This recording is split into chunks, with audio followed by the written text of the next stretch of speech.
किसान साथियों नमस्कार। डीपीएस फार्मिंग यूट्यूब चैनल में आपका स्वागत है।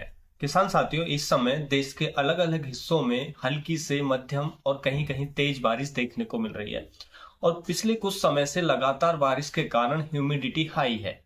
तो देखिए, इस समय ह्यूमिडिटी भी हाई है और टेम्परेचर भी उतना ज्यादा नहीं है, यानी कि लो टेम्परेचर हम कह सकते हैं, क्योंकि जो नाइट का टेम्परेचर है, हम नॉर्थ इंडिया की बात करें तो वहां पर 15 से 18 डिग्री सेल्सियस के आसपास जो नाइट का टेम्परेचर है और दिन का टेम्परेचर 28 से 30 डिग्री सेल्सियस के आसपास है। तो ऐसे में हमारी फसलों पर बहुत सारे रोग आने के चांसेस रहते हैं। तो देखिए, कौन कौन से रोग इस कंडीशन में आ सकते हैं, यानी कि इस टेम्परेचर में जो नाइट का टेम्परेचर 15 से 18 डिग्री सेल्सियस हो या दिन का टेम्परेचर मैक्सिमम तापमान 28 से 30 डिग्री सेल्सियस हो। तो इस समय रोग जो आ सकते हैं उसमें पहला हमारा आता है डाउनी मिल्ड्यू। डाउनी मिल्ड्यू का खतरा आपको काफी ज्यादा देखने को मिल सकता है और हो सकता है काफी सारे किसान भाइयों को इसका अटैक अपनी फसलों पर देखने को मिल भी रहा। डाउनी मिल्ड्यू देखिए, हमारा अंगूर की फसल में बहुत ज्यादा इसका अटैक देखने को मिलता है। उसके साथ साथ जो बेल वाली फसलें हैं, जैसे हम बात करें खीरे के अंदर देखने को मिलेगा आपको, टमाटर के अंदर आपको, सॉरी, तरबूज के अंदर, वाटरमेलन के अंदर आपको देखने को मिलता है, खरबूजे के अंदर आपको देखने को मिलता है, ककड़ी के अंदर, खीरे के अंदर, जो भी वेन्स क्रॉप है, बेल वाली फसलें हैं, उनके अंदर इसका अटैक काफी ज्यादा देखने को मिल सकता है। इसके जो सिम्टम्स होते हैं उनको पहचानने का सिंपल तरीका है कि जब आप देखेंगे सिम्टम्स तो पत्तियों पर के ऊपर स्पॉट्स नजर आते हैं, पीले स्पॉट्स, इरेगुलर स्पॉट्स, यानी कि धब्बे नजर आएंगे छोटे छोटे। और पत्ती को अगर पलट कर आप देखेंगे तो वहां पर ग्रे या पर्पल कलर का जो फंगस है वो भी आपको नजर आ जाएगा। तो ऐसा सिम्टम्स होता है और धीरे धीरे पूरी पत्ती को कवर कर लेती है फंगस, जिसकी वजह से पत्तियां सूख करके गिर जाती हैं और बहुत तेजी से नुकसान पहुंचाती है। और अगर इसका अटैक बढ़ जाए तो ये बहुत बड़ा लॉस आपकी फसल को कर सकते हैं, यानी कि फसल को पूरी बर्बाद करने की क्षमता ये रोग रखता है। तो इसको समय पर कंट्रोल करना बेहद ही जरूरी है।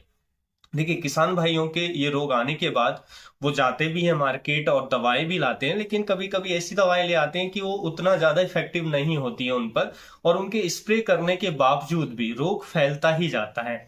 तो इसलिए इनको सही दवा स्प्रे करना बेहद ही जरूरी है। देखिए, आने से पहले तो आप कोई भी दवा करेंगे, यानी कि थोड़ा बहुत हल्की दवाइयां भी जो प्रिवेंट कर सकती हैं तो वो काम करती हैं, लेकिन आने के बाद एक अच्छी दवा जो एकदम स्ट्रांग तरीके से इस रोग को कंट्रोल करती हो, ऐसी दवाइयां हमको स्प्रे करनी चाहिए। अगर सिम्टम्स दिख रहा है तभी हम इसको अच्छे से कंट्रोल कर पाएंगे।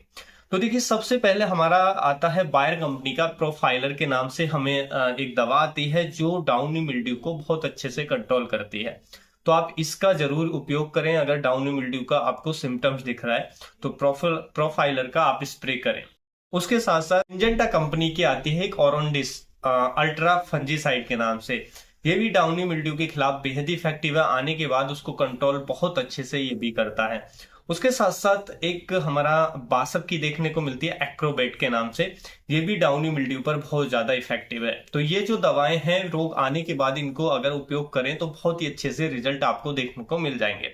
देखिए, किसान यहाँ पर एक गलती करते हैं जब वो दवा लेने जाते हैं। देखिए, रोग आने के बाद जरूरी है कि हम उसके कम से अगर रोग आ चुका है, थोड़ा फैल चुका है, तो जब कम से कम 2 स्प्रे करें, क्योंकि एक स्प्रे में कोई भी कितनी भी अच्छे से अच्छा स्प्रे हो, वो लगभग 50 से लेकर के 60-70% तक ही मैक्सिमम एक बार में कंट्रोल करता है रोग को। तो इसलिए अगर रोग आ चुका है तो हमें 2 स्प्रे लेने बेहद ही जरूरी होते हैं। और उसके लिए किसान क्या गलती करते हैं कि वो एक ही दवा को 2 स्प्रे के लिए खरीद कर ले आते हैं, यानी कि एक ही दवा की क्वांटिटी ज्यादा खरीद लेते हैं और उसी को 2 बार स्प्रे करते हैं। उससे बेहतर है कि 2 अलग अलग दवाइयां लें। जैसे मैंने आपको 3 दवाएं बताई, 3 केमिकल बताए, इनमें से 2 आप ले लें और पहला एक का स्प्रे करें और 7 दिन बाद दूसरे का स्प्रे करें। इससे क्या है कि जो कंट्रोल के चांस है बहुत ज्यादा बढ़ जाते हैं, यानी कि कंट्रोल जो है बहुत इफेक्टिव तरीके से होता है और आपका जो खर्चा है वो उतना ही होना है। थोड़ा बहुत ऊपर नीचे हो सकता है, क्योंकि देखिए, आप डबल क्वांटिटी में एक दवा ले रहे थे, वहीं पर कम कम क्वांटिटी में आप 2 दवा ले लेंगे, तो इससे आपका खर्चा ज्यादा नहीं बढ़ेगा, उतना ही रहेगा, लेकिन रोग पे जो कंट्रोल है बहुत शानदार मिलेगा और जो फंगस है वो भी रेजिस्टेंस नहीं डेवलप कर पाती है फंजीसाइड के प्रति। तो ऐसा आपको जरूर करना चाहिए। उसके साथ साथ जब भी स्प्रे कर रहे हैं उसके साथ सिलिकॉन बेस्ड अच्छा चिप को जरूर मिला लें, जिससे दवाई अच्छे से चिपक जाती है, अच्छे से पेनिट्रेट करती है। और बाद में मान लीजिए 3-4 घंटे दवाई रह भी गई, उसके बाद बारिश भी आ जाती है, तो काफी अच्छे रिजल्ट हमें देखने को मिल जाते हैं। तो इन चीजों का आपको जरूर ध्यान रखना चाहिए। उसके बाद जो इस समय और रोग आ सकता है वो है हमारा लेट ब्लाइट, पिछेती झुलसा रोग। लेट ब्लाइट का अटैक भी इस समय काफी ज्यादा आपको देखने को मिल सकता है, क्योंकि टेम्परेचर उसी के अकॉर्डिंग है और लगातार बारिश के कारण ह्यूमिडिटी हाई बनी हुई है। तो हाई ह्यूमिडिटी में, थोड़ा लो टेम्परेचर में ये अटैक काफी ज्यादा अटैक, ये जो रोग है काफी ज्यादा अटैक करता है। तो लेट ब्लाइट ज्यादातर हमें टमाटर की फसल में देखने को मिलता है। अगर टमाटर के किसान है तो सावधान हो जाइए, और उसके साथ साथ आलू की फसल में इसका अटैक हमें काफी ज्यादा देखने को मिलता है। तो देखिए, अगर टमाटर में लेट ब्लाइट का अटैक है और आ चुका है, सिम्टम्स आपको नजर आ रहा है, इसमें सिम्टम्स कैसा नजर आता है कि पत्तियों पर आप देखेंगे कि ब्राउन कलर के स्पॉट्स नजर आएंगे, जैसे कि आप पिक्चर में देख सकते हैं। इसका अटैक बढ़ने पर यही स्पॉट्स जो स्टेम तना होता है उस पर भी आते हैं, जिससे तना भी, पत्ती भी सूखने लग जाती है। और बाद में आगे चलकर ये जो हमारा फ्रूट है, अगर फ्रूटिंग स्टेज में आपकी फसल यानी कि उस पर फल आ रहे हैं, हार्वेस्टिंग चल रही है, तो फलों पर भी ये स्पॉट्स आते हैं और फलों को भी पूरी तरीके से सड़ा देते हैं, खराब कर देते हैं, और जिससे पूरी फसल को नष्ट कर सकते हैं कुछ ही समय के अंदर। तो इसको भी समय से कंट्रोल करना, इसकी पहचान करना बेहद ही जरूरी होता है। तो टमाटर के किसान हैं, जरूर अपनी फसल पे विजिट करें और देखें कि इसका सिम्टम्स तो नहीं दिख रहा है, और सिम्टम्स दिख रहा है तो तुरंत एक अच्छा सा फंजीसाइड इस पर स्प्रे करें। देखिए, अगर सिम्टम्स थोड़ा बहुत है, अभी बहुत कुछ ही प्लांट पर हमें नजर आता है, जैसे हम 5% की बात करें, 3% की बात करें, ऐसे में हम कोई भी दवा एक बार स्प्रे कर देंगे तो रोग कंट्रोल हो जाएगा। लेकिन सिम्टम्स ज्यादा बढ़ चुका है, 30 से 40% तक फैल चुका है, तो फिर, और उससे ऊपर फैल चुका है, तो फिर तो बहुत ही खतरनाक स्टेज में आपका जो रोग है वो पहुंच चुका है। तो इसलिए हमें जितनी जल्दी हो सके उतनी जल्दी ध्यान देना चाहिए, फसल को ऑब्जर्व करना चाहिए और तुरंत स्प्रे करना चाहिए। तो देखिए, इसके लिए जो डाउनी मिल्ड्यू पर लेट ब्लाइट पे जो बहुत ज्यादा इफेक्टिव एक दवा है, वो हमारा आता है कोटेवा का करजेट के नाम से, जिसमें साइमोक्सानिल प्लस मैनकोजेब, ये 2 टेक्निकल देखने को मिलते हैं। ये रिसर्च में भी बहुत ही ज्यादा इफेक्टिव पाया गया है लेट ब्लाइट को कंट्रोल करने के लिए।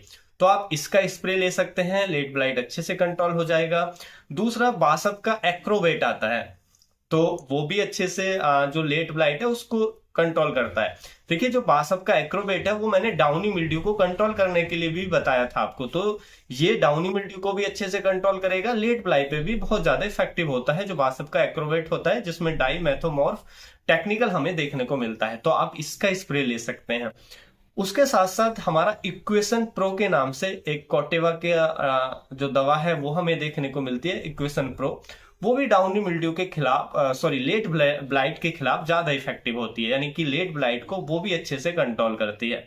तो आप या उसका भी स्प्रे कर सकते हैं, इनमें से कोई भी दवा रोग आने के बाद आप स्प्रे कर सकते हैं, जिससे आपका रोग कंट्रोल हो जाएगा बहुत अच्छे से। तो डाउनी मिल्ड्यू की समस्या है, लेट ब्लाइट की समस्या है, इन केमिकल का आप यूज करके उसको तुरंत उसकी रोकथाम कर सकते हैं। और ये काफी इफेक्टिव जो केमिकल हैं, जो दवाइयां हैं, वो मैंने आपको बताई हैं।